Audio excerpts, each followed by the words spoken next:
देखिए, बहुत सारे सवाल इस बारे में आ रहे हैं कि सर मेरा अकाउंट जो है फ्रीज हो गया है, इसको मैं कैसे अनफ्रीज कराऊं, क्या करूं, कहाँ एप्लीकेशन दूं।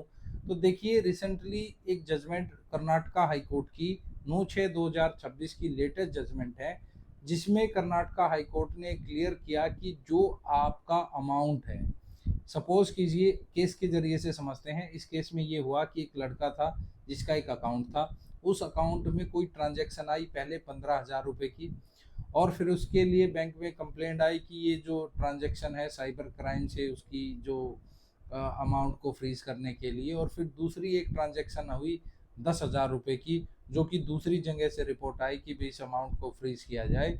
और बैंक ने उसका क्या है कि ये दो ट्रांजैक्शन, एक 10,000 की और एक 15,000 की, दो ट्रांजैक्शनों के आधार पर पूरे ही अकाउंट को फ्रीज कर दिया।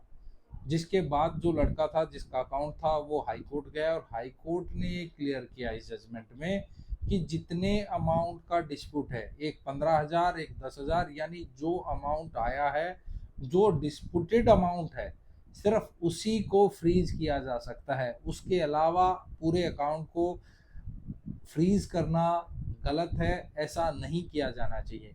क्योंकि कोई भी आदमी जब अकाउंट को ओपन कराता है तो बैंक पे एक विश्वास के साथ कराता है, और कोई भी ट्रांजैक्शन ऐसी आई हुई है तो सिर्फ ट्रांजैक्शन तक ही सीमित किया जा सकता है, अकाउंट को फ्रीज किया जा सकता है।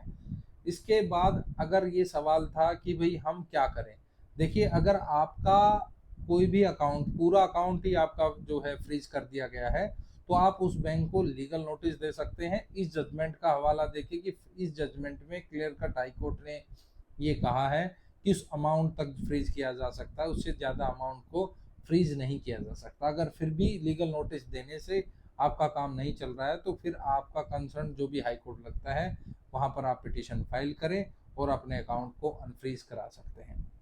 तो ऐसी लीगल अपडेट्स के लिए मेरे चैनल को सब्सक्राइब जरूर करें। जय हिंद, जय भारत।